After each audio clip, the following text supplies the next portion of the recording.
How's that for a graphic, you guys? Come on, how's that for a motion graphic? It's pretty Tennessee. Pretty good right there, right? That was Cassie's handiwork. Hi, everybody. Welcome back to the Holler for a very special election night, the most important live stream ever with myself, Aftyn, and Cassie. Thank you all for joining us. We're very excited to have you here. I know everybody's anxious and nervous. I'm freaking out. Are you guys freaking out?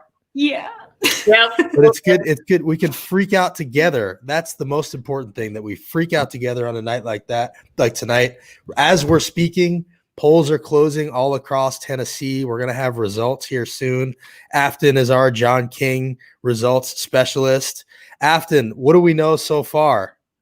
Actually, my mom calls me the Steve Kornacki of East Tennessee. That's right. Thank you. Yeah. No, I'm super excited. We've had a few states called already, such as Vermont, West Virginia. Unfortunately, my other state, Kentucky, was called for Trump. But yeah, we're going to see, we're going to be here for a few hours helping y'all sort through all the chaos and all the election results coming in. Yes. So on that note, what to expect from this is we will process the election results with you. We have candidates standing by to talk to if it goes well. Obviously, we're not going to force them to do this if they lose, but if they win, this will be a place for them to come and celebrate with us. We also have other people coming to join us, familiar faces for anybody that is dialed into politics here in Tennessee. And also, we want this to be interactive with you. We need you to tell us what's going on too. So feel free to comment along. We can flash your comments up on the screen. There is so much to track. You know, we know that things are going on in Florida right now. I see that Biden has underperformed in Miami-Dade, but, you know, he can win without Florida. So apparently things are going well in Ohio. Things are close in Georgia. So as things happen, we want you guys to tell us, because we're trying to track everything, but it's a lot easier if you guys help us. And then also, we know you have CNN and MSNBC for the national stuff. So what we really want to talk about is what's going on here in Tennessee. Cassie, what races are you focused on mostly here in Tennessee? What are you thinking about? Yeah, I'm really excited to see what happens with Brandon Thomas, Mariah Phillips. You know, we've got our Rutherford County folks, and Matt Ferry too is pretty close. And then out in Memphis, we've got Jerry Green, and then Tori Harris is running against John DeBerry. I'm really hoping that both of them can pull through as well. And also, just here in my home county of Williamson County, hoping against all hope, but honestly, it's not against all hope because she's run an amazing campaign, but we have got to cancel Cassida and get Elizabeth Madeira. She's got a really good shot of winning. You know, she's run an incredible campaign, and yes, cancel Cassida. So I'm pulling for her. I'm pulling hard for Elizabeth. Well, we're going to find out soon-ish, hopefully. The AP has just called Tennessee for Trump. News. The AP has called Tennessee for Donald Trump. No surprise to anybody there. That obviously doesn't mean that he's any closer to winning. Everybody knew that was coming. Aftyn, how shocked are you that the AP just called it for Trump? Shocked, I tell you. No, you know, this is a very, as all of us have said, this is not a red state, it's a non-voting state, but I think Trump, especially in the early vote totals, we were seeing a lot of Republicans turn out in some of these state house districts, which helped him at the top of the ticket. But not surprised, but that's okay. Okay, and I have some bad news for everybody right now. It turns out, this is bad news. Haggerty has beaten Marquita. So that is something I'm going to need to take a sip for. Yeah, I'm right there with you. Mm-hmm. Hey, what are you drinking, Aftyn? And then margarita. We do want to flash this, though. He wouldn't even debate her. He hid from her like a chicken. I'm going to give him a buck chicken, one of those. I asked him why he wouldn't debate her. He wouldn't answer me. This not debating thing, how do we fix this? Because it's so ugly for him, especially not to debate a historic African-American female nominee. He refused to debate her. Marsha Blackburn debated Bredesen. Aftyn, how does he get away with not debating Marquita? You know, I was really disappointed in this. I think that it's, you know, Republicans ever since 2016, they have skirted around debates from East Tennessee to West Tennessee. And it's because our issues are incredibly popular. You look at the mailers that Republicans are sending at the state house, state Senate, and Senate level. You know, they're running their positive messaging on our issues. And so I think it's terrible that he didn't debate her. You know, unfortunate, but it's, you know, we had the candidate of a lifetime, that Joe Biden and Democratic Socialists of America both endorsed Marquita. And I think she really has shifted the Overton window in a state like Tennessee. Well, we'll definitely see how it ends. I mean, calling it for her is one thing. I think we all saw that coming, but what we really need to look at is how close was it? Did she make up some ground? Was it worse? I think the result, the final tally there is really going to dictate the conversation around that nomination, her campaign. I know she worked hard. Nobody's going to question that. But I think, as far as who comes next, that was a big leap going from Bredesen to Marquita. It was a big leap to the progressive side of things. That final result, it seems like, is going to dictate the conversation as far as how do we go more progressive? Do we go progressive again? Or, are moderates going to say, well, see, we told you so because she lost by more than Bredesen? Cassie, what do you think? Yeah, I mean, I agree with what Aftyn said, just in terms of, obviously we don't have the percentages yet. So I will also be very curious and agree that I think that, that'll dictate the way that or at least that some folks will want to move forward. However, I think that it is such a good sign that we had, again, Joe Biden and DSA and groups like Sunrise, Our Revolution all endorse Marquita Bradshaw. So that right there is a metric of success. I think that you can build that sort of broad coalition, at least from, higher level like metrics like that. However, I will be curious to see the percentages, and I am just really proud of the race that she ran. She went to every single county. She was working her butt off, campaigning all across the state, and she brought a lot of people together. And she also was an amazing messenger for these issues that Tennesseans really need to hear about. So, with the Green New Deal, Medicare for all, and, racial justice on a much more substantial platform than some more moderate candidates have. I think that she was a really good vehicle for that, and that's going to pay dividends for us in the future. Absolutely. Aftyn, what did you think about Marquita's campaign? You have a sort of a unique perspective, being the face of Indivisible Tennessee. You have your ear to the grindstone here. What did you think? Yeah, I think the fact that folks in upper Northeast, such as Johnson City and Bristol, are talking about, is that me? Is that on me? No? Okay. A lot of background noise. No, it's pets are welcome in the election. But I think the fact that folks in upper Northeast Tennessee were talking about environmental protection in Memphis is a really big deal. This platitude that Tennessee statewide politicians use from Memphis to Mountain City, and right. Marquita, the fact that we're talking about environmental justice in Memphis, historically neglected part of Tennessee, is really, really important. I'm hoping that she, as I said, I think if she reaches Clinton's numbers, hopefully she'll move past Bredesen. But we have a statewide race against Bill Lee in 2022. And if she does well, and I think she shifted the Overton window, I think we realized from Bredesen's race that you can't run a 2005 race anymore. It's not going to work. And so, we'll see the results come back from Marquita, a woman of color at the top of the ticket with Biden. I'm excited, but I think the playing field is wide open for 2022. And then guess who's up in 2024? Yes. And do you have any ideas about who might run against her? Have you heard anything about that? Marsha Blackburn is obviously coming up. Yeah. I think a lot of people are thinking about running against Lee. I've heard maybe Robin Kimbrough for 2024 for Blackburn. But I'm really excited about Governor Lee's race. We did some polling in September that showed Lee's favorability rating is pretty low. And so I think, especially with COVID, we're going to see another second, third wave of COVID hit Tennessee. People are going to continue to die. And this is going to be a really politicized race. And I'm excited to see who steps up. Well, I think that's a really important point that you're making, because we are in the midst of a pandemic. We've still seen record hospitalizations in Tennessee. This is numbers from today. So, we do need leadership. We need people who are going to challenge Governor Lee. Governor Lee is going to get challenged from all different sides. And I'm really curious to see what happens there. Aftyn, tell people, where are you looking for results for Tennessee? What do you have your eyes on, and what can people be focused on? Yeah, in terms of, I think all of you have your local stations. I've got some folks on the back end that are pulling numbers. I think it's also really important to note, in terms of managing expectations for this election, Tennessee, as well as other states across the country, saw a great number of absentee ballots pulled, as well as early vote totals. So the results that are coming in from election day, it's probably not going to be the take home, right? So I'm watching numbers coming in. Polls have closed now at this point in a few places, and we'll be continuing to provide updates.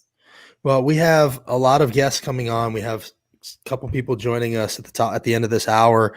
But I think one of the points that we wanted to make tonight, and especially with the group that will be watching us and be involved in this broadcast, is that no matter what happens, no matter the result, the work continues. This is not the end of anything. This is just another comma, so to speak, in the new chapter that we're trying to write here in Tennessee. So, Cassie, have you felt like people have energy to keep going, or are people just exhausted at this point? And how much does this result factor into what people are going to be up for in the coming months?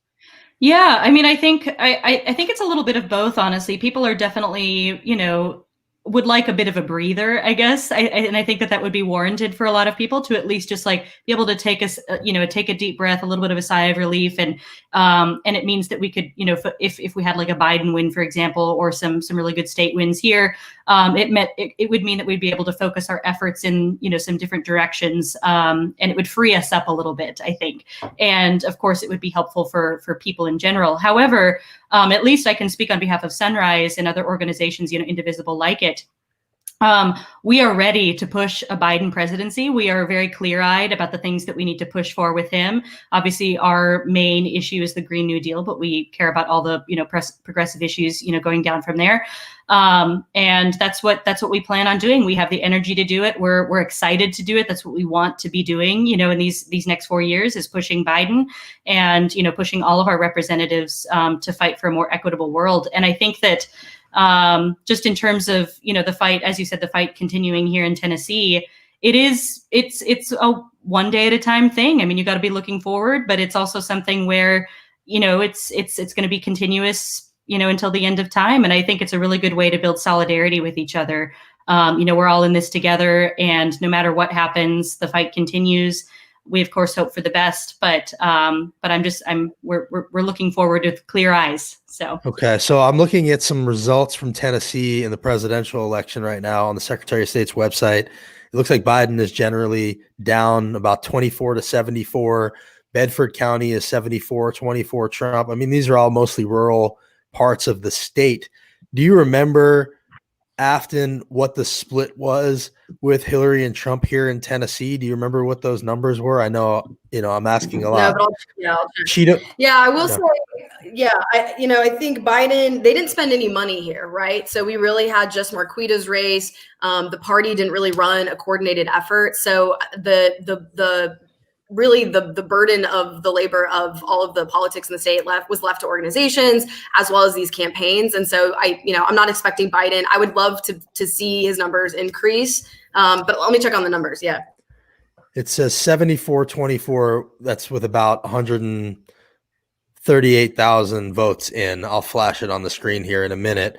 And then I'm also going to flash on the screen our fourth talking head coming to us live from Africa. Literally, she is in Africa right now. Tequila, what is going on? Can you hear us?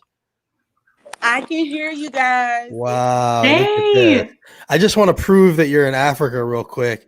Here was Tequila in Africa. Where was this? Tequila, where were you today?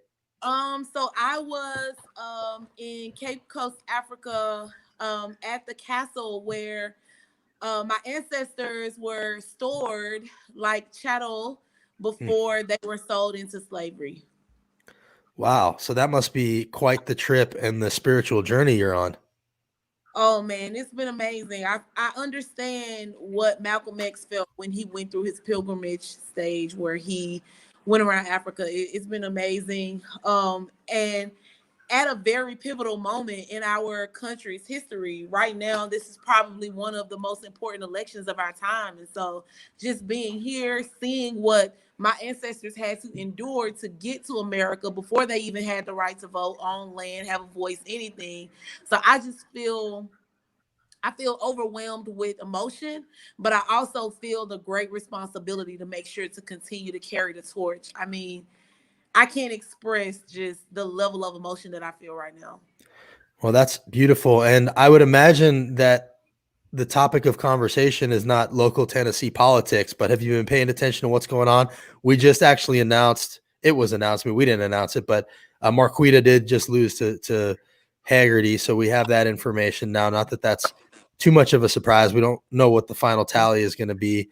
And also, Biden is looking like he's not going to win Tennessee either. But, what are people paying attention to American politics in Africa right now? You know what's so crazy? We were in the car and we were driving, and I saw a guy, like a street vendor, with a shirt on that said "fuck Trump." Yeah. That's great. Fantastic. Nobody in the world likes Trump right now. So yeah. Well, it's a tense situation. We're going to be joined by a lot of different people. Aftyn, what are you seeing in the results in Tennessee here? I was just pulling up the presidential numbers. Are you seeing any local county level stuff?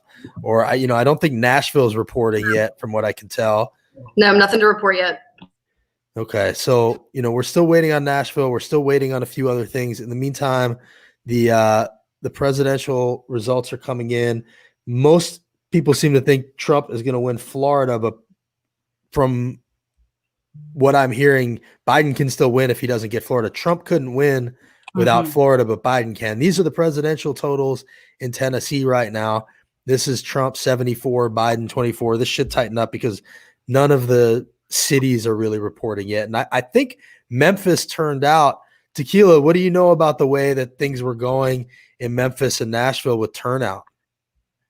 So as far as I've been able to see, and again, my polling data is coming in a little bit late.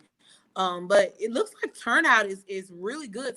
Early vote turnout was really good, but it looks like election day turnout is really good as well. I've been messaging back and forth with a few people, and it seems as though, the polls have been pretty packed in some of the low turnout districts. So I'm really excited about that.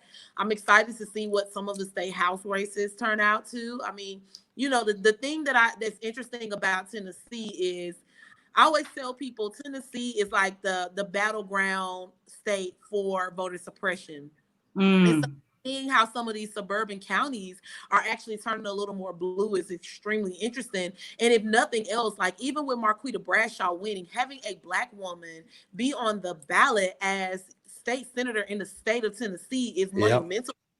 Yeah. So I'm hoping that will turn a little more attention to the state of Tennessee and really get Democrats to thinking about, like, what happens when we invest in states that aren't considered battleground states. Are we able to really disrupt the status quo and really get people thinking about, really investing in some of these states that don't have that level of investment? So it's a chicken and the egg. Sorry. I was gonna say, I don't think anybody really knows what to expect.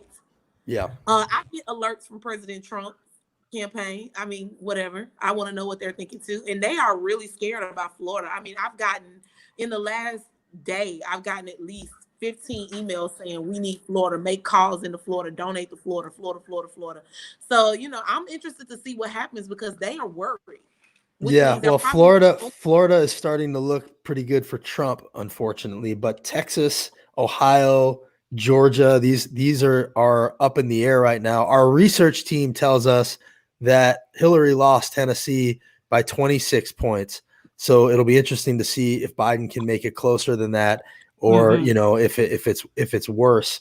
And the other thing I was going to ask you about, Tequila, is Marquita campaigned pretty hard in Memphis, but all throughout the state. But since the last presidential election, the Tennessee Black Voter Project has registered like 100,000. How many people have you guys registered in this state? So I will be so honest with you guys because I love y'all. And I mean, at this point, I'm in Africa. I have nothing to lose. But we really, it's hard to tally because what we started doing was coalition voter registration. So we started doing voter registration with businesses, churches. Obviously, we always do churches, but nightclubs. Shout out to Black Rob and Minerva and Weekend Memphis and Nashville for having us there. And so we've kind of not been able to track people as we normally do because business owners, I mean, everybody has stepped up and really put a foot forward in helping with turnout and voter register during this time. So it's really hard to give a 100% accurate number, but what we've been able to count, we're up to about 350,000 people. That's amazing. That is wild. That is wild. Out of Tennessee. And do you know where that is? We've gotten a lot of people in Memphis, in Knoxville, Chattanooga, Nashville. We brought on a rural organizer, and we were able to get a few people in rural Tennessee. But I'm pretty sure Aftyn can speak to that too. Rural Tennessee is it's not hard to organize in, but Tennessee being so underinvested in, it requires a lot more sweat equity, so to speak. So, that's one of the things that I want to begin focusing on is like, how do we begin to reach those pockets of Black people in rural Tennessee and really bring them out, because their needs and the things that they want to attend and ways to get them engaged look a lot different from Nashville, Memphis, Chattanooga, Right. So we've seen a lot, and that's including 150,000 people from 2018. I've been tracking to date how many people we've been able to capture that we've registered to vote. So well, that's a pretty amazing thing. Aftyn, what's your perspective on that? Because, we end up hearing all the time that Tennessee is not a place people are going to invest in, but by the same token, Tennessee's never going to become a place people want to invest in until they invest in it. So it seems like it's a chicken and the egg thing. How does that conversation go when you're trying to get people to understand that there's a lot of ground to be gained here? I mean, we are 50th in voter turnout, so obviously there's room to grow, and yet we can't get people to take it seriously. Yeah, I think I was on a phone bank last night for Marquita with an Indivisible group in Illinois, and they asked me to ask, what's the pitch? What's the Tennessee pitch? And I said, one, Marquita, if you are making calls for her, she is the first woman of color to hold a major party nomination in the state of Tennessee. Two is that we've got fantastic down ballot candidates that are going to change the landscape, the political landscape of the state legislature, folks like Brandon Thomas, Gabby Salinas, Virginia Couch. And then third, we're setting the foundation for 2024 when we do have a Senate race with, the puppet Marsha Blackburn, and it's, up for grabs. I will say in terms of rural organizing that, it's a testament. I just want to shout out the organizing of Blount County. It's a rural county where Lamar Alexander is from. And the Indivisible group there has raised, record voter turnout by their organizing efforts. A former group leader for Indivisible East Tennessee is now running for local office. And if elected, she will be the first woman ever to be elected to the Maryville City Council. Wow. There's also 2 women of color that ran for local office for the Alcoa County Commission. And so, it's these rural local races that really build the bench for then the state legislative and the congressional pipelines as well. So I think, it's going to take a deeper investment. So that's why the Equity Alliance has a rural organizer, and we're trying to do as much as we can. But we do need more investment in Tennessee because otherwise it will never turn blue. Well, Sergio Beltran from WPLN said that Davidson County's unofficial absentee and early voting results are 171,000 for Biden, Trump 74,000, and Marquita had it 159 to 79. So obviously Nashville is a stronghold, but the rural parts of this state are an entirely different world. And the divide in this state and in this country is urban rural. It's not red state, blue state. It's urban rural. So, how often do we have the conversation with people in rural parts of the state that is a different conversation than we're having with them right now? What do you think the answer is, and what's the focus? Yeah, I think I had my statewide call with a lot of rural Indivisible groups, and we were talking about post-election mobilizations. And their initial response, all of them said, we just want, Trump has divided us in such a politicized and polarized way, and what we want to do is really come together. And if Biden's elected and we have a blue trifecta at the federal level, we want to pass a major overhaul of rural broadband. Think about all the rural broadband we could bring at the federal level because our state refuses to do anything because they're in the back pockets of AT&T, right? So we could see major packages, major rural infrastructure, and a lot of the time, our rural Indivisible groups are supporting county commissions. They're helping their chamber of commerces apply for grants, right? So I think, I'm really hoping for a Biden. Oh, Sherry Kepsville, she's my Indivisible group leader in Polk County. The furthest Southeast County. Yeah, she's listening in. And so Sherry's been working really hard in Ocoee, Tennessee, to bring broadband. They've got a very burgeoning tourism industry, but she needs support, and we need, federal support to do that. And I think, especially the rural legislators at the state level, they hate big government. It's like, well, rural communities need big government, right? You don't have the tax support that our urban cores do. I have some really sad breaking news. Oh no. Mark Green has won re-election to the Tennessee 7th District congressional seat. Oh, I will man. have a drink for that. Oh, Kieran ran such a good race too. Yeah, Kieran ran a good race. It'll be interesting again. I'll also to see be curious to see percentages what based the off of totals from your were. race. In some Yeah. positive news, the Tennessee Lookout is saying that Glenn Scruggs is leading Gardenhire by 10,000 votes. It's hard to really know, you know, where the votes are coming from. That's the tough part about watching these results roll in. You don't know what districts, counties, polls are reporting, but I do see people calling this Tennessee 7th District election for Mark Green. Kieran ran a great race, tough to run. It's a really tough district, first of all. I mean, 19 counties, 17 of them are cherry red. Obviously, Williamson and Montgomery are the two where it's possible to gain some ground, but those other 17 are really, really red. I mean, I think it's one of the most conservative districts in the entire country. And so, you know, he had his work cut out for him. The idea is, you know, just keep working, keep grinding and building. And, you know, I think he knew, like I knew when I started, that it was going to be a steep climb. So, you know, he deserves a lot of credit for jumping in and taking on that challenge. My dad says Mark Green is a slime ball. I will agree with him. I don't usually agree with my dad, but on that one, I'll agree with him. And, and, you know, salute to Kieran and salute to everybody for jumping in and running. I mean, I think that's kind of my takeaway from my race was like, just do it. You know, it's a great experience. There's no better way to get to know where you live, get to know your neighbors, meet great people, you know, and it's an experience and it's necessary. Like, we're not going to gain any ground in these areas without candidates. So I know that Aftyn, I know you preach that all the time. Yeah, I just I'm looking at the New York Times. So I'm looking at Biden-Trump results in Haywood County. Biden is up 56.9% to 42.2. That looks great for candidate Andrew Bon Johnson, who we'll later hear from Craig Fitzhugh, which was his old seat.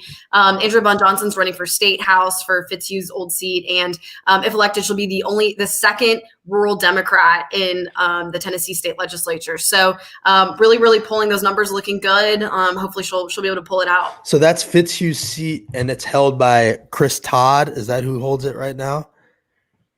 I think that's right. I get the white Chris's all confused in the legislature. There's like 16 of them. There's 16 of them in the caucus. See the picture. I mean, you know, not to be racist, but a lot of these white guys look alike, and it's hard for me to tell them apart.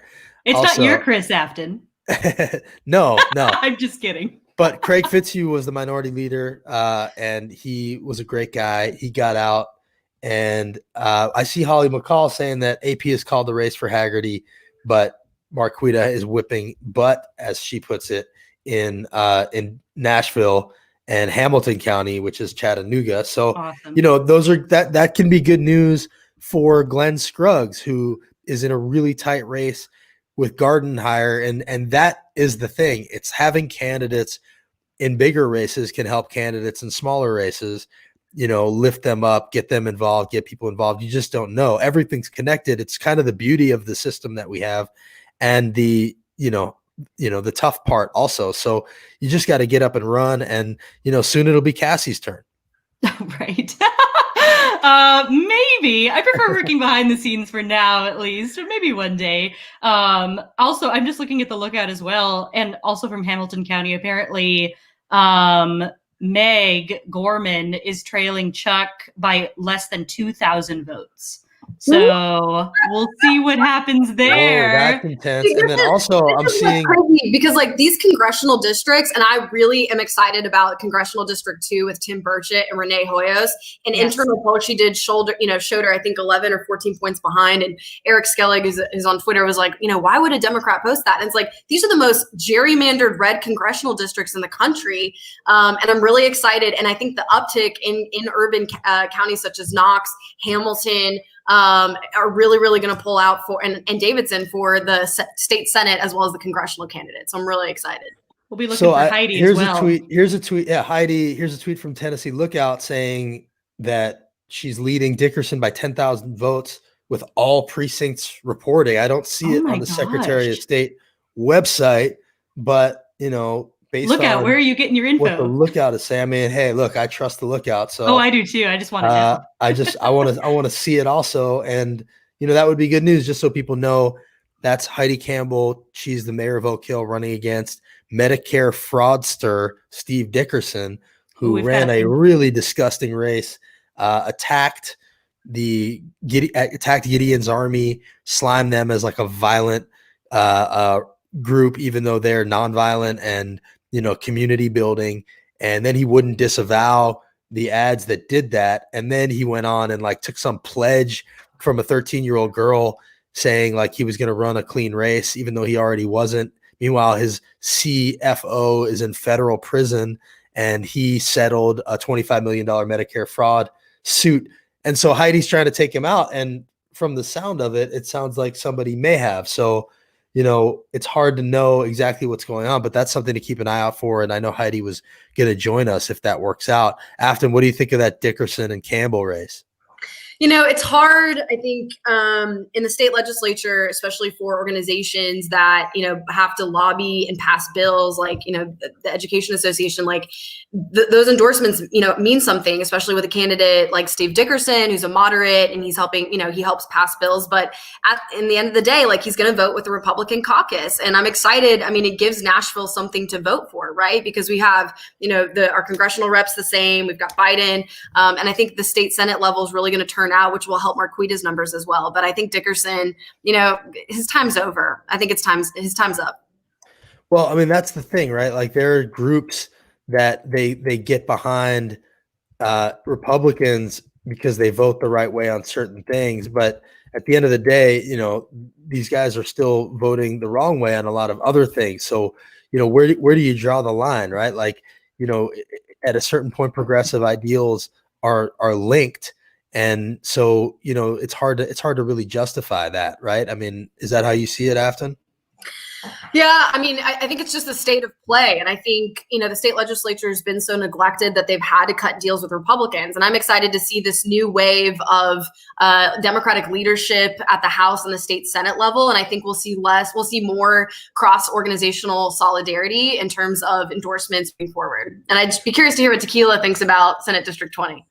Yeah, we were just talking about Dickerson and Campbell, Tequila. As I think this is the early vote that has come in, 100% of it, and Heidi Campbell is up 10,000 votes on Steve Dickerson. This has been a very close race through and through. What do you know about this race?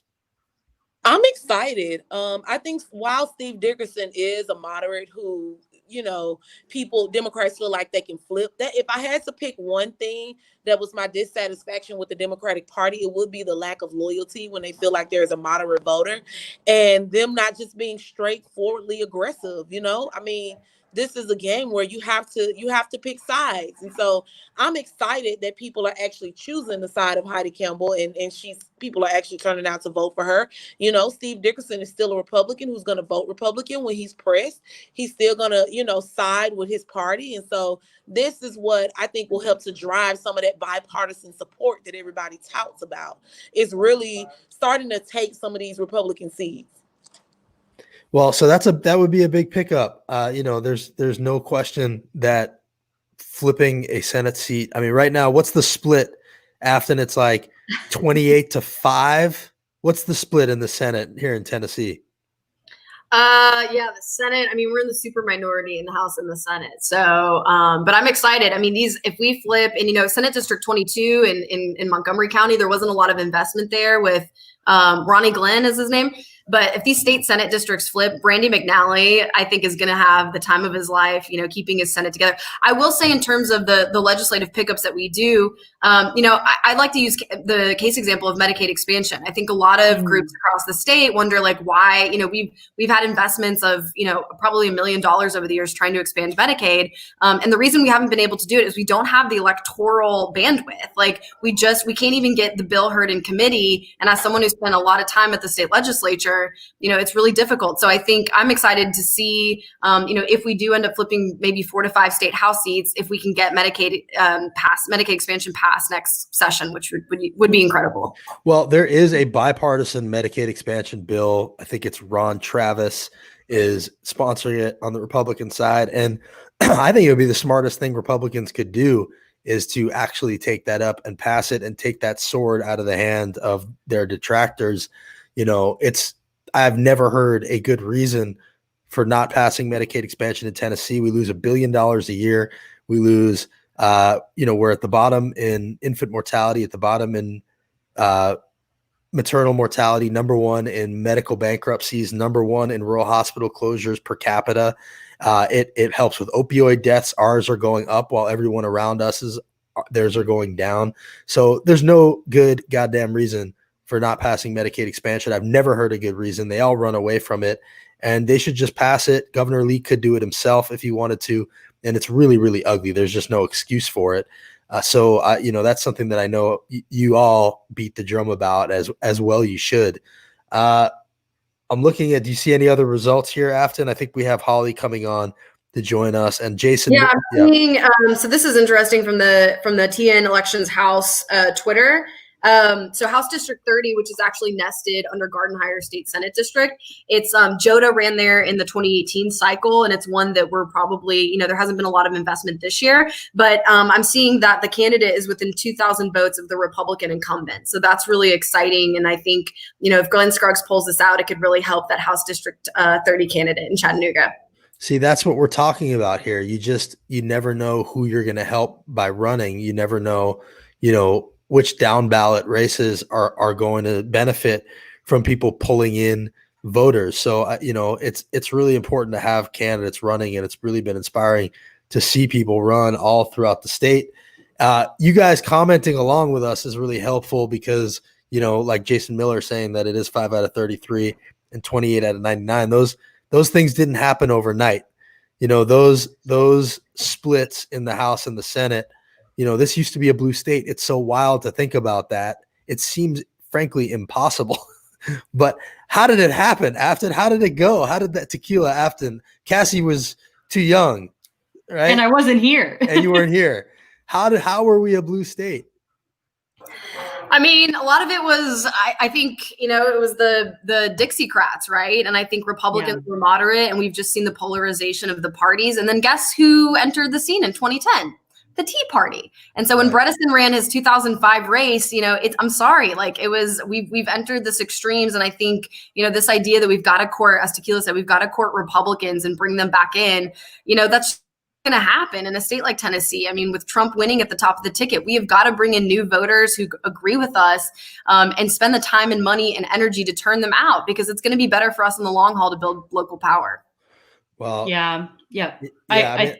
Go ahead, Cassie. Oh, I was just gonna. I mean, again, I haven't been in organizing in Tennessee as long, and I'm not from here. However, I think that I totally agree with that strategy overall. Just about speaking to people's policies that will affect people's material interests. We're going to expand the electorate that way, and having something that actually strongly counters conservatism is going to be much better than picking off one or two never Trumpers in the long run, and it'll be better for the Democratic Party, in my opinion.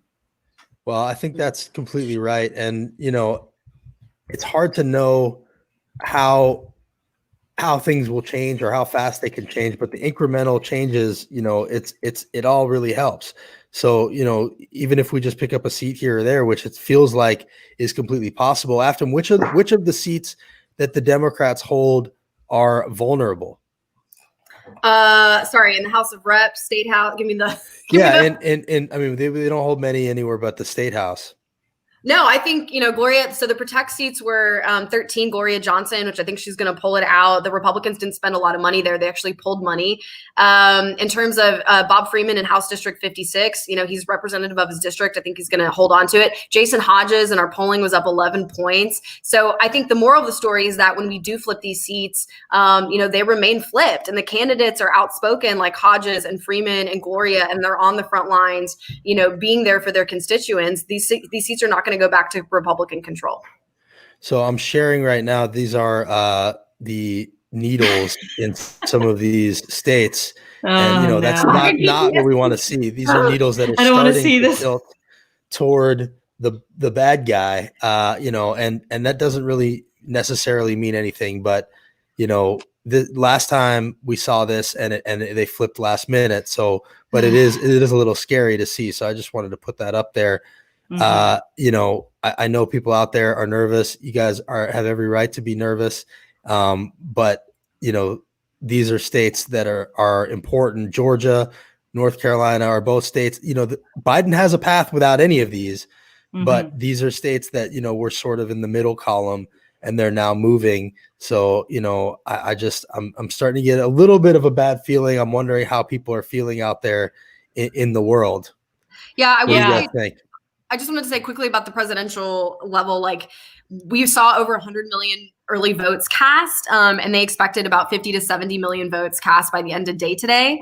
And so I think in some of these states, like there's going to be a big dump of early votes in North Carolina, and as well as Georgia. So I think, once again, it's all about managing expectations, and please, like walk away from the New York Times needle, walk away. Walk away from it. All right. Stop showing it. Is walk away from it means stop showing it? Yeah. Damn it, Justin. Yeah. I mean, Right. I definitely agree with that, with the managing expectations. And also I think that we just have to be prepared, because on the infamous New York Times needle site, it says that if Trump wins all those, obviously Biden still has a path. It just means that we're probably not going to have an answer tonight. So I think that people need to, prepare for the possibility of not having an answer tonight. I know we've probably all heard that by now. But that it's very likely that we'll have something that's contested it's going to be drawn out over the next week or so, and then we just got to strap in and take it one step at a time. Well, Chattanooga has a headline now that says Democrat Scruggs has big lead over Gardenhire. So that's some Awesome. good news. That would be a really good step. After I'm seeing some backlash to Amy McGrath,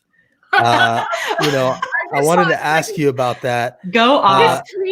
This tweet is hysterical. People are saying, sorry, go ahead. I was just going to say, people are saying, essentially that she never had a chance and she raised a ton of money and lit it on fire. Is that how you feel? Yeah, I saw a tweet from Sam Adler-Bell, one of my favorite Twitter people. It said, Amy McGrath's a pyramid scheme. So here's the deal. Like, she did not win her congressional race. Congressional District 6 in Lexington is one of the most flippable in the Southeast. She didn't win it. She didn't do well. And then the DSCC came down and said, hey, we're going to put you up and we're going to spend a lot of money. We're going to fundraise the hell out of you. And then guess what? Like, she didn't win. You could have had Charles Booker, who could have given folks, a lot of excitement, and especially with the down ballot races. But I would just like to say, I think everyone outside of Kentucky really needs to take this race to heart and really introspect and like, did I give money to Amy McGrath? Because I think in a state like Kentucky, you choose. It was coastal elite, it was a lot of, liberals like in California and New York that bankrolled her campaign. They had a really competitive primary and no one was listening to Kentuckians. So I think this is such a great case example of why you need to listen to grassroots, especially in southern states who are doing the work on the ground and telling you like, this is not the candidate that can beat Mitch McConnell. And how does that translate to what's going on here in Tennessee, Tequila? Is that how, do you feel that also that there are people that just aren't listening to folks on the ground? Oh, yeah. I think Aftyn did a really great job at summing it up. I mean, even when you think about, just take the election out of it, even when you think about the issues that we're fighting against, most of the time they aren't relative to how that translates in the South. And so we bring a California, New York coastal message to southern states without educating, engaging, or mobilizing people. And then it sets us back 6 years. So, I just wish that people would actually take time and like invest long-term, not just, oh, I'm interested in this for this time, let's just dump a bunch of money in, but look at the long-term over time investment because, there is talent down South. We're not losing the South because there isn't talent. We're losing the South because there isn't proper investment. And I think that needs to be said is that, when you come to the South, you have to really take time out to learn the landscape, which is something that most people don't do, especially Democrats. Republicans do a good job at that. They actually study their landscape and their people and their messaging and everything. But it seems like with Democrats, when there's interest in southern states, it's, oh, they just need money. Let's just dump it in on one candidate without actually listening to the people who've been down there mobilizing and organizing the people. So do you think there's any one issue? Like, I know we keep talking about, rural broadband, Medicaid expansion, but the issue that feels like does the most damage, especially in a lot of the parts of the state that we struggle in, is the abortion issue. Aftyn, you had a podcast this past week where there was a great quote, I think from a Republican Christian woman whose sister is a lesbian, and said, and she had a bit of a conversion moment and basically said that Republicans want to make abortion illegal, Democrats want to make abortion unnecessary. That to me was like the best summation of that issue that I've heard. Is that something that you think Democrats need to listen to as in general? Oh, he's talking to me. I was talking to Aftyn because it was her podcast, but any of you. I'm like, oh, it's good. No, I mean, I think unfortunately, like with the like the abortion issue. I mean, I've been out and canvassing in rural Tennessee with Planned Parenthood, talking to folks about abortion, and I think like, it's a trade-off because you really have to come at it from a place of compassion, and I think that like, it's just an issue that's incredibly stigmatized. But I think, especially when you frame it in terms of how Republicans talk about like, or like, I want the government out of my bedroom and off my body. I mean, that's exactly what we want. And so I do think it's a long slog. And I think, giving your money and time to organizations like Planned Parenthood that are doing the deep work of deep canvassing in some of these rural areas will shift the needle, maybe not, in the short term, but in the long term for sure. All right. Well, since we're talking about rural Tennessee, and nobody knows it better than this guy, the mayor, everybody's mayor. I mean, he's the mayor of Ripley, but really, he's the mayor of Tennessee. Craig Fitz, you fighting Fitz? How are you doing, sir? I'm great, and I'm sorry I'm a little late getting on. I was on my local radio station talking about the election, and then I just figured out I had to do more than just click a button to get on. But finally, I guess I made it. You made it. What did you tell the radio station? Can you repeat it for us? Well, actually, it was a little bit about Ripley, about the town. I was, they were getting ready to have the election results, and it was either me or music. So I got the nod.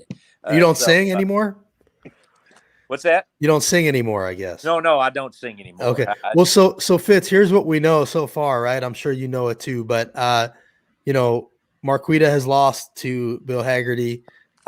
Trump won Tennessee. We don't know what the final totals will be.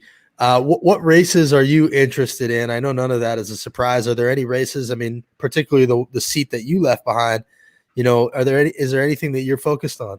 Well, certainly that race.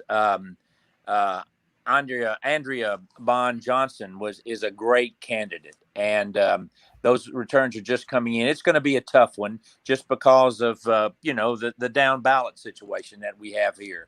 But my goodness, I don't think that I've seen a finer legislative race run in rural West Tennessee than she ran. She did it exactly right. She's a superb candidate. She ran 2 years ago in the primary and was successful, and then was defeated, but not by a whole lot. But I said I've never seen someone get so much better as a candidate. She knew the issues before, but now she understands the issues, and it was an issues campaign. And I'm just very hopeful. But you know how it is in rural West Tennessee. But she knew what the issues were, and she lived these issues. She lived the education issues, the healthcare issues, the COVID issues. We've got a political COVID situation down here. It's just so sad. But I'm just so proud of that campaign that she ran this time. Well, if you guys have any questions for Fitz, feel free to jump in. Cassie, Tequila, Aftyn.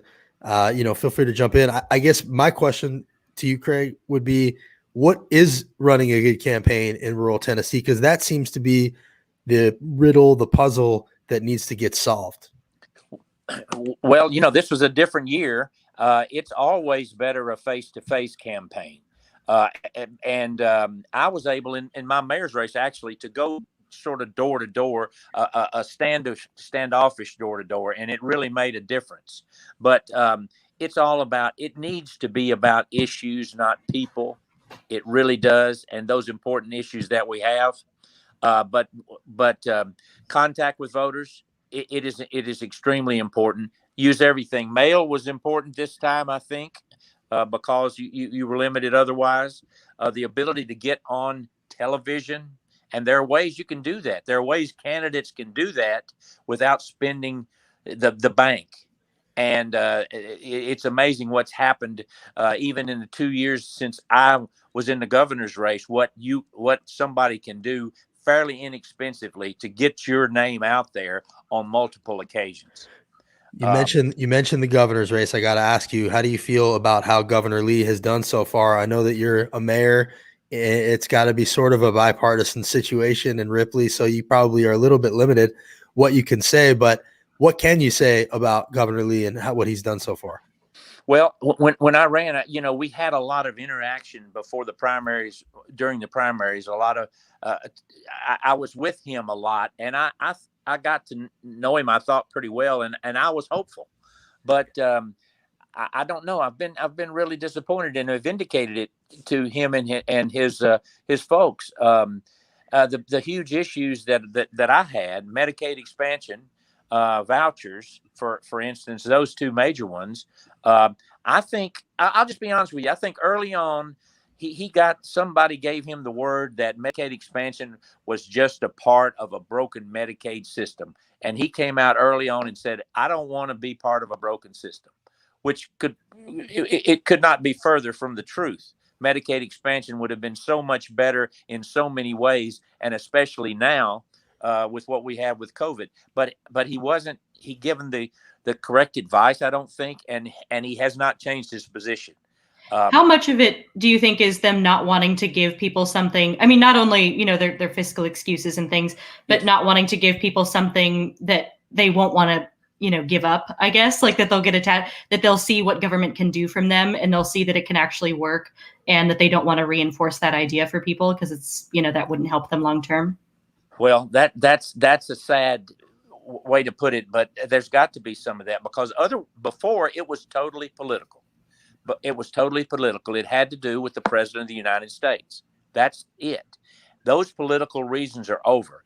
Nobody can give me any type of moral answer, monetary answer, or medical answer why we shouldn't be doing this.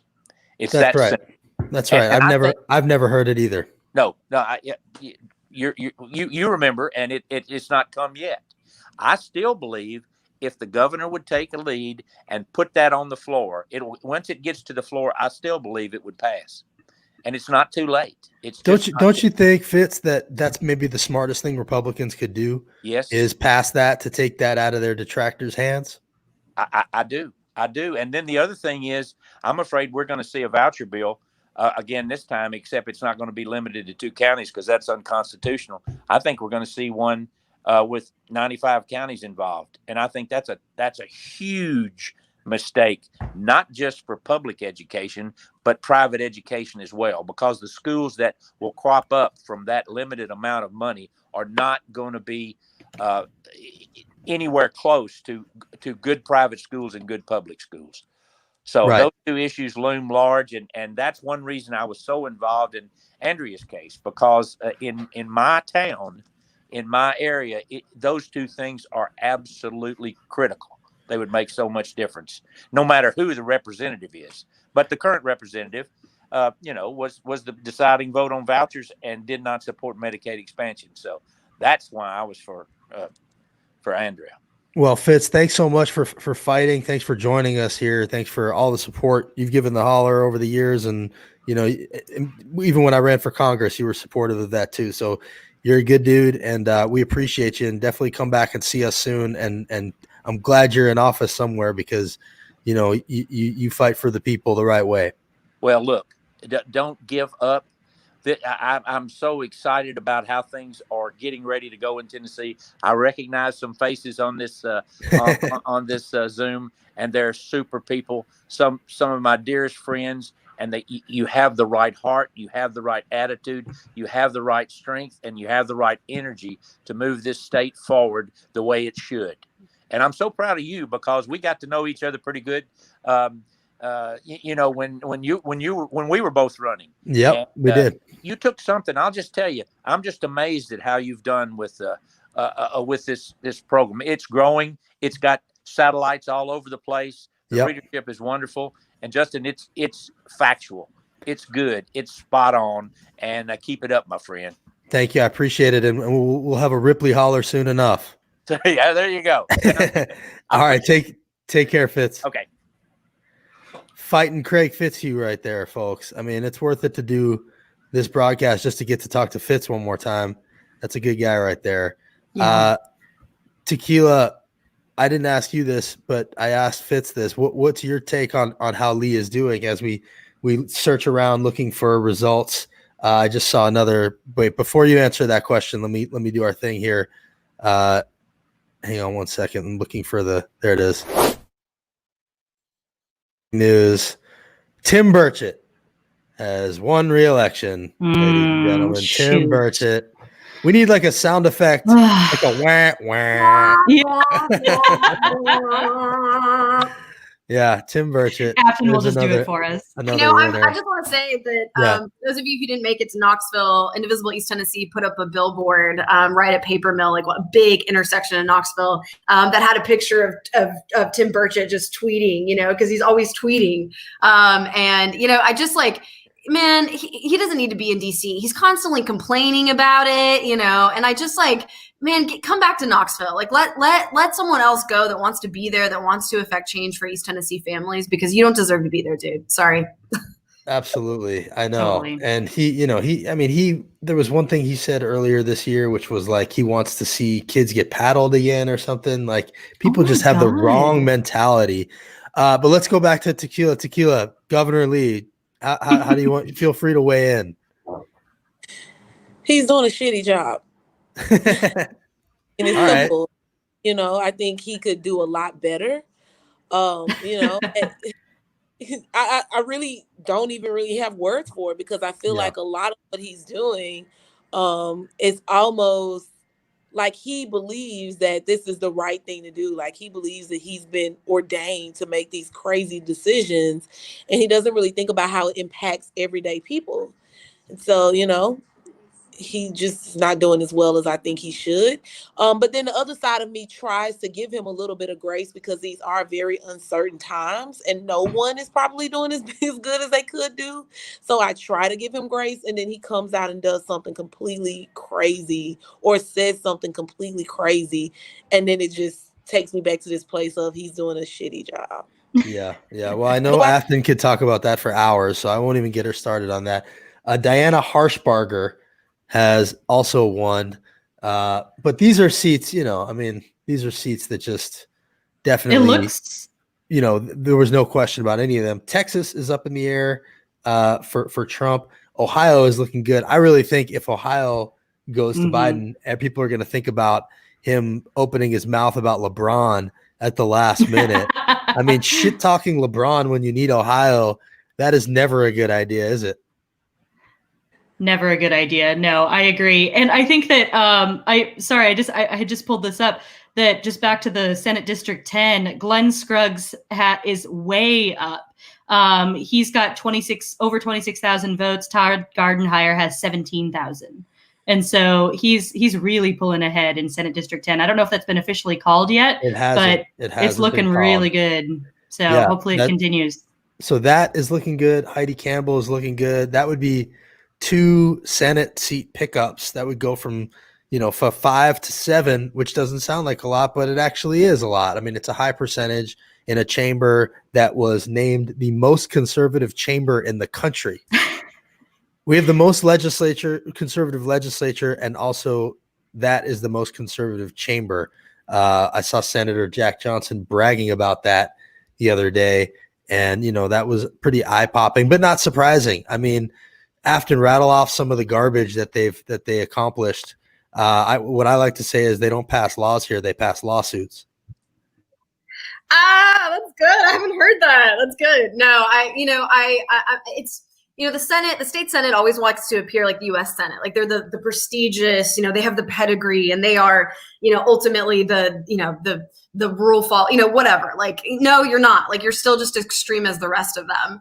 And so I'm really excited. I think especially if we flip some state house seats and we get Glenn Scruggs and Heidi Campbell in there, I think it's really going to change the dynamics of the state legislature as well. I'm also seeing some returns in some protect districts, which are really exciting. So I've got Bob Freeman is up, let's see here, 56 to 43. The Republicans didn't spend any money in that house district. So So that was Beth Harwell's former state house district. We flipped it in 2018 and he looks good. Jason Hodges, also very good, 60-40. So what we're seeing here is a pattern of once we flip these seats, the Democrats are really stepping up, providing the narrative to their constituents about Medicaid expansion, right? The Democratic ideals, and then they're protected, right? They win again in a landslide. So this is really exciting to see some of these returns come back. Well, speaking of Democrats, we have one here, the chair of the Tennessee Democratic Party. Just here? one. We have one. Wait, I thought Mary, I was how gonna are be with you? all my friends tonight. I'm good, Justin. How are you? Hi, Tequila. Good. Hi, Aftyn. Cassie. Hi. What are you looking at?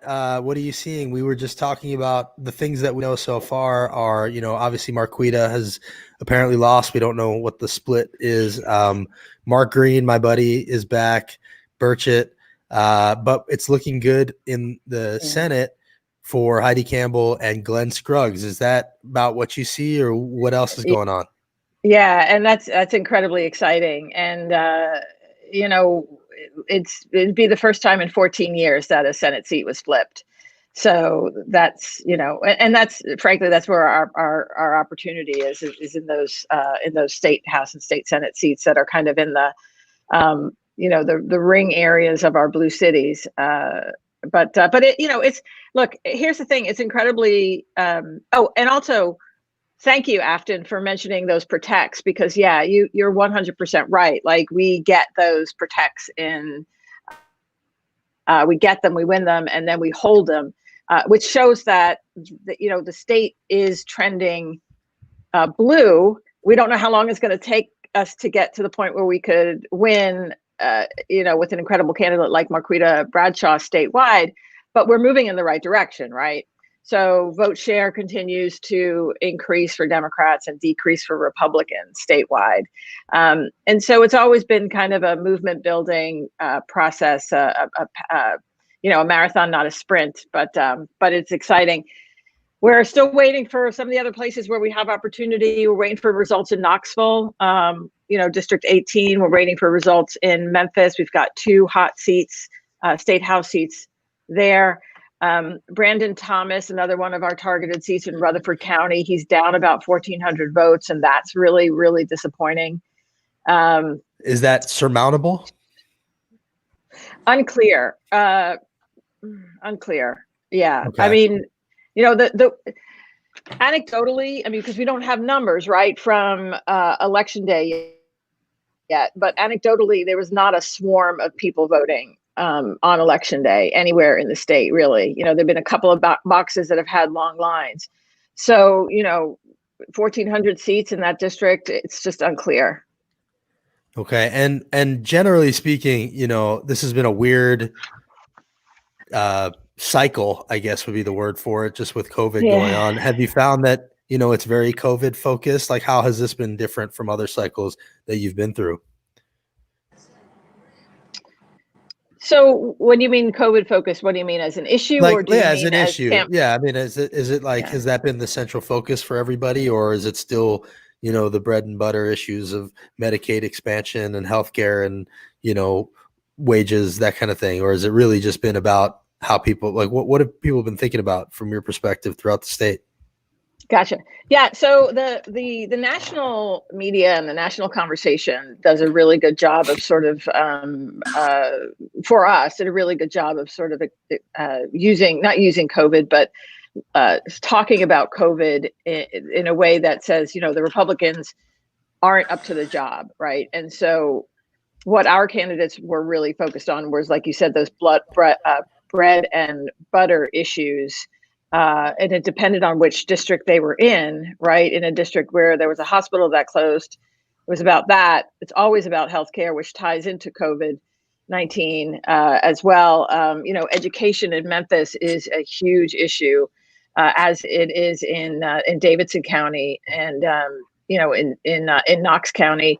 Vouchers, having so many Republicans voting for vouchers was something that our candidates ran on, say no to vouchers. So it depends really on which district you're talking about, but COVID did absolutely color everything, right? Right. It just exacerbated what the real issues are that the people of Tennessee are facing. Well, so as we're talking, it looks like Hickenlooper flipped a Senate seat in Colorado, Yes. which I think is That's not awesome. not bad news. I think, I don't know if that's a huge surprise, but it's better than it not happening. That's my And, home turf. And it looks like the latest numbers for the Senate race, I don't know how long ago this was, but it looks like Glenn Scruggs is up by like 1,000 votes in Tennessee Senate 10. What you know what his win number is? Do you have any idea how many he needs? I don't know. Yarborough is saying it's going to be a nail biter, so that's one to look at. That's I think the one that everybody's rooting for, just because Gardenhire. I mean, that fried chicken comment was disgusting, and he's out of touch and he's got to go. So, what did you think about that? I mean, beyond that, obviously it was disgusting, right? But beyond that, Todd Gardenhire is kind of an asshole, right? Yeah. I mean, legitimately, nobody likes him. His colleagues don't like him. His constituents don't like him. He doesn't really do anything for the district. Let me take out he doesn't do anything for the district. Right. He was a few years ago one of the senators on that health committee that voted against Medicaid expansion, right, to bottle it up or kill it in committee, and that's something that the people in his district have been simmering on for so long. For all this time. Right. He also is the one who yelled at someone who during that whole Medicaid expansion thing. Someone came in to ask him about it. Right, he called him an asshole. And he cursed him out. He cursed out That's just a regular person. Well, so now I don't feel bad about calling him an asshole. Yeah, so. You shouldn't. He is an asshole.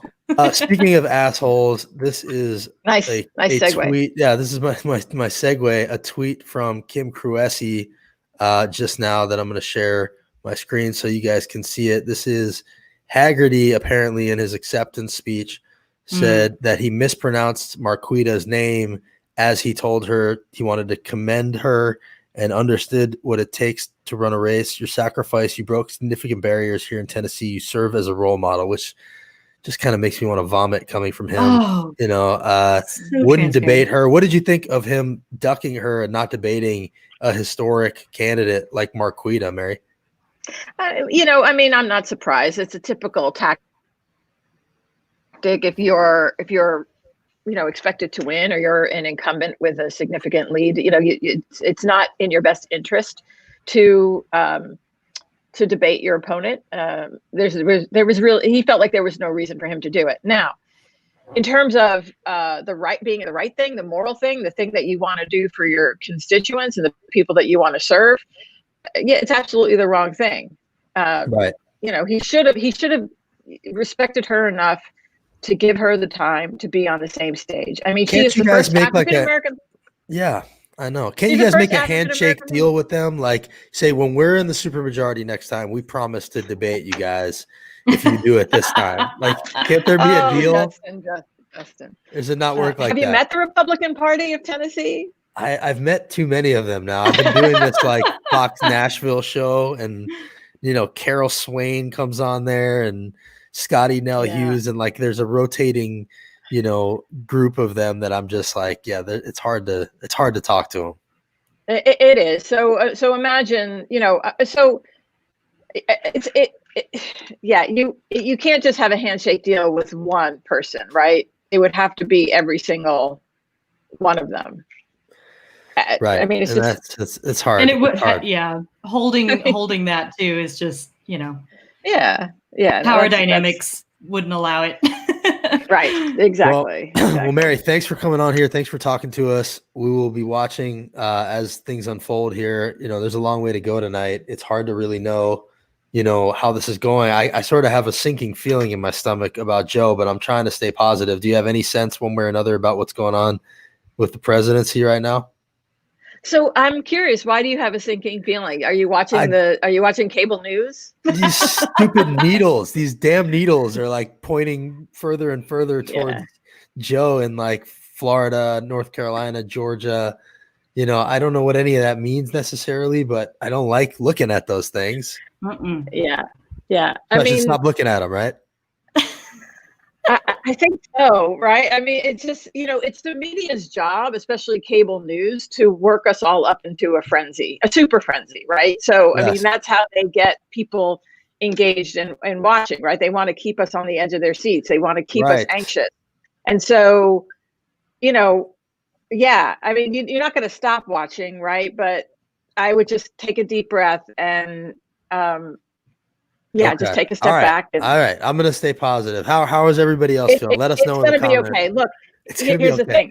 It's going to be okay, right? And we've got there's,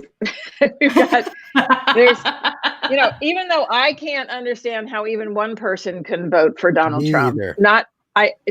to me, it doesn't make any sense at all. I just can't, it does not compute. I think there's, people don't turn out in the number that they've turned out because they are happy with the way things are going. Somebody I is think that's telling us right. Biden has won North Carolina, but I don't know if that's I don't true. see that. Where are they seeing this? I don't know where they're getting that from. That's yeah. I don't think that's right. It's possible that that's misinformation In my dreams. coming from not tweeting ever. But we'll keep an eye out for that. Mary, thanks for giving us this time. I know there's a busy Thank Oh night my you. for gosh. you. No, thank you for doing it. Bye, Aftyn. Bye, Justin. Bye, Cassie. And Appreciate Tequila's you Bye. coming on here. Tequila, we lost her, but she's in Africa. I can't imagine if rural Tennessee doesn't have broadband that we can count on. I can't imagine that she's got it in Nigeria, but who knows these days. Depends on where you are. Aftyn, what's the update? What have you seen in the 20 minutes? Yeah, so Sarah McCall from Women's for Tennessee's Future is here. She's a little camera shy, but she said Heidi Campbell's up by, I think, like 8,000 or 9,000 votes with a lot of the precincts reporting. So it's looking That's good great. for Senate District Okay. 20, which is That's great. some Great good news. news. And then just quickly, I think it's important for folks watching. Obviously, we have the federal map, but just quickly, some Please, point. yes, go Is it ahead. okay if I talk about a little bit about the U.S. Senate? McConnell was my arch nemesis. So if we win the presidency, if Biden wins, we need a net gain of 3 Senate seats. Okay, 4 seats if we don't win the presidency, and 5 seats for outright control if the Democrats lose seats, because we could lose Alabama. Unfortunately, everyone remembers Doug Jones wins, but it looks like he's not going to be able to retain that seat. Democrats are defending 2 to 3 competitive seats, while the Republicans are defending 13 Senate seats. Think about that. 13 Senate seats that they're defending. So as we just saw, Colorado just flipped. We're looking at Arizona and Maine, and hopefully maybe Iowa, Montana, Georgia, North Carolina, South Carolina. So I think the Senate map, it was interesting at the beginning of the cycle that no one thought it could be doable. And then, we added, look, like Alaska is competitive, Montana's competitive. So I'm feeling better about the Senate. And what I'm really, now that McGrath lost, imagine we flip the Senate and McConnell's the minority leader. I just like, what I can't even imagine. We have So Warren majority leader, maybe. Yeah. No, By the way, I'm getting taken to task about the broadband, and I'm glad to hear that Nigeria has better broadband than rural Tennessee. I wish rural Tennessee had better broadband than it has. So that's what I'm trying to say is, like, we need to get broadband everywhere in this country. People are saying good things about North Carolina. I don't know where they're getting it from. I haven't seen that it's been called. But anyway, keep going, Aftyn. That's great.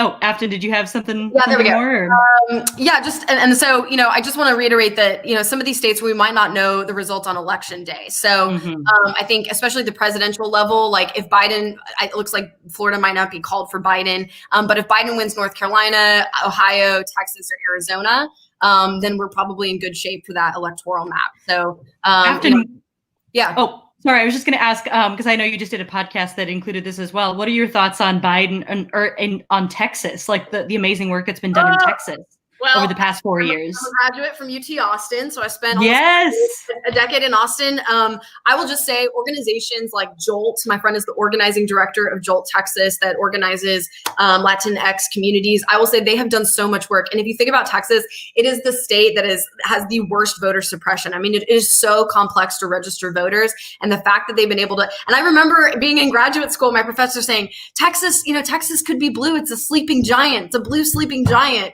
And no one believed it. And to see that materialize and come to fruition is just, it's exciting. And I think just some numbers coming out of Harris County, we see, I made a note so I could tell y'all. So, where is it? I just saw it. It's really exciting. Here we go. So we're really encouraging in key areas in Texas. Harris County in Houston has passed 1.5 million votes, and Fort Bend County, just outside Houston, and home to a really competitive Texas battleground congressional race, passed 70% turnout. Travis County, which is where Austin is, tons of eligible voters, voted. And so not only is the Senate and presidential in play in Texas, but guess what? They have some flippable congressional seats. Like, think about flipping. I mean, unfortunately, it doesn't look like any of our congressional seats are going to be flipped in Tennessee, but imagine flipping some of those with candidates like Julie Oliver, Candace Venezuela. I mean, these are women that could enter the squad day one. Yes. You're looking at the most progressive House we have seen in this country. Mike Siegel. Oh, yes. I mean, it's going to be exciting. So, Justin, what are you seeing? Your face looks like you just saw. I'm trying to understand what I'm looking at here, but it Is sounds it the North like, Carolina stuff? Yeah, I'm confused it's about that North as well. Carolina stuff. It's in North Carolina, and then also it looks like Texas is pretty close. I'm just trying to understand. There's so much coming in all at once, and then there was also a race that just got called. Colorado was called for Biden, so that's another one that was called for Biden. And then in Knoxville, Eddie Manis has won his race, which I believe makes him the first openly gay legislator in Tennessee. He's a Republican, so interesting that the first openly gay legislator is going to be a Republican in Tennessee. That is not something that I would have expected, but there it is. Yeah, was not expecting a Democrat to win that. Was that even a contested race? Yeah, that was Sam McKenzie. Yeah, no. House District 18. So it was the district. I don't know much about that one. Greg McKay ran in 2018. If Virginia Couch doesn't come in, it's honestly, I talked to a lot of voters in House District 18, and it was, people were like, well, Manis ran and he deserves to win. There's just a lot of like male energy in that district. But anyways, it'll be interesting to see how the caucus accepts him, considering they spearhead, they put their names on some of the most anti-LGBTQ legislation. Right. So right. That's an interesting, I mean, that was closer than I thought. What is he going to do when those anti-LGBT bills come forward? Like, what position does that put him in? And what does he do? Does he just justify and vote for them? Like, I mean, Cassie, what do you think he would do in that situation? And I honestly don't for all know. the whole LGBT community, but like, what does somebody actually do in that situation? We haven't seen it. Yeah, I'll be really curious as well. That was a race that I wasn't as familiar with. I'm really, again, pulling for Tori Harris and Brandon Thomas. Hopefully we can get some Democratic LGBTQ representation in our state legislature. But yeah, I mean, I honestly have no idea. I mean, I grew up in a conservative household, so I grew up conservative. I went through a pretty radical political transformation. But yeah, it's really hard to tell. I honestly don't even want to try to put myself in those shoes because there's got to be a lot of cognitive dissonance going on there. So I'm not sure how all that will play out. But I'll be curious to see what happens. Hang on here, guys. Hang on. This is a big one. This is going to hit home for a lot of people. Scott Desjardins has defeated Chris Hale. Often go off. Sorry, we're not happy about that. I'm not. Nothing to be happy about there. But, no. That was just a depressing race through and through. Yeah. Desjardins obviously is one of the biggest hypocrites in Congress, and that's not something anybody was looking forward to hearing. I mean, just shout out to all the these congressional seats are some of the, most difficult in the country. And that you are a sacrificial lamb running, and just to put your name on a ballot, at the top of the level, especially in these races, is really important. I look at Senate or Congressional District 3 that's had, Linda Sherrill ran for Congressional District 4, Mary Hedrick, like lots of women run for these races. And we're just grateful that, candidates do put their name on the ballot. And hopefully after redistricting in 2021, that some of these congressional districts become more competitive. Yeah, I definitely agree with that. And I'm just looking also that unfortunately, hopefully, we have a long ways to go, but Senator Dickerson has cut into Heidi Campbell's lead by 2,000 votes. Nate Rouse reporting with the Tennessee Lookout, but she is still in the lead by 8K. So, she still has a sizable lead over him. So hopefully that will hold. And as you're saying that, I see a tweet saying that Gardenhire is now up by 200 votes over Scruggs. So, these things are all tightening up, and that's not something that anybody is looking forward to hearing. But they've also called that Democrats are going to retain the House of Representatives, which I don't think was really in question, but is important to hear. But these things are really tightening up, and there's really a chance that we just don't know the results tonight. So that's something that we all sort of have to get used to, right? Yeah, definitely. I think that that's something that we just need to. I've been mentally preparing myself for that. Just the really likely option that we're not going to have presidential results.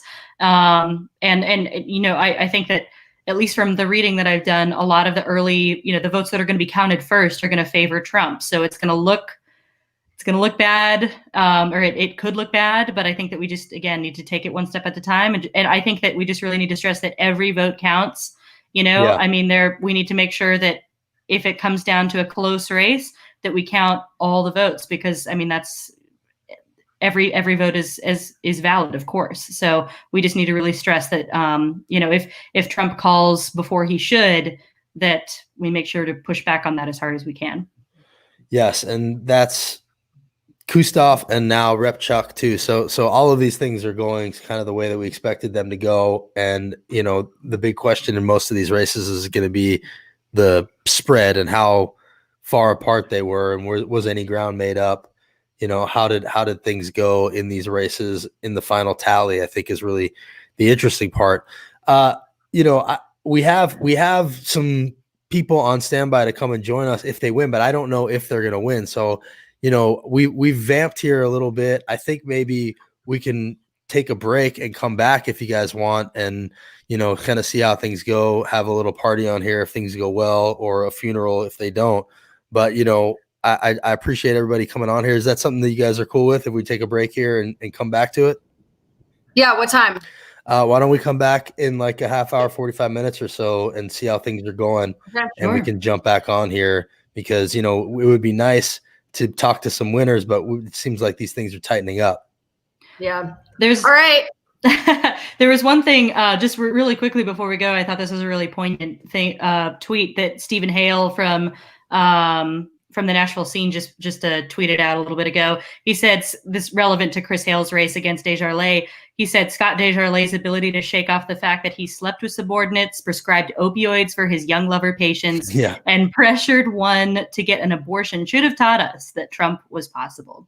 I think that is very true. There are a lot of markers for that. Saying morality doesn't matter anymore. Yeah. And that is a sad state of affairs.